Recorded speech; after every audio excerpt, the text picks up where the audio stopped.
Lunes, Marso 4 ng gabi, nung pumunta ang team ng K5 News FM Iloilo sa bayan ng Miagao, Iloilo. Dahil sa impormasyon merong enkwentro sa gitna ng New People's Army at tropa ng gobyerno.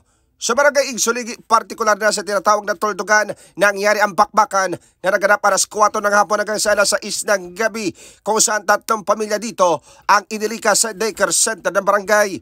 Hanggang sa barangay Igpandan, katabi lang ng nasabing barangay, naranasan din ng mga residente ang pagdaan ng mga bala sa ilang bahay. Samantala sa barangay Bacolod, isa ding karatig na mga nasabing barangay.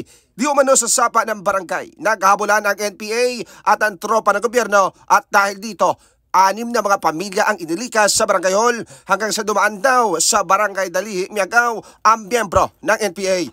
Sa ulat naman ng 301st Infantry Brigade, may mga bakas daw ng dugo ang ilang daan, na ibig sabihin may sugatan daw sa hanay ng NPA at wala namang may nasugatan sa tropa ng gobyerno. Dagdag pa dito, na-recover sa encounter site ng mga armas, magazine, mga bala at iba pa mga gamit ng NPA. At mga K5, ito ang balitang ating sinutukan na mula dito sa may probinsya ng Iloilo. Para sa network, ako si K5 Aaron Repollo, para sa Kapyul na Balita, Servisyo Publiko at Kasiyahan sa bawat Pilipino. K5 News FM. Ang ining balita ang ginadulong sa inyo sang DTX Coffee Mix. Himo sa natural nga sangka pareho sang amarkuso, chia seeds, sugared cane extract powder. DTX Coffee Mix. Nakakapi ka na, naka-detox ka pa. DTX Coffee Mix. Mabakal sa mga butika.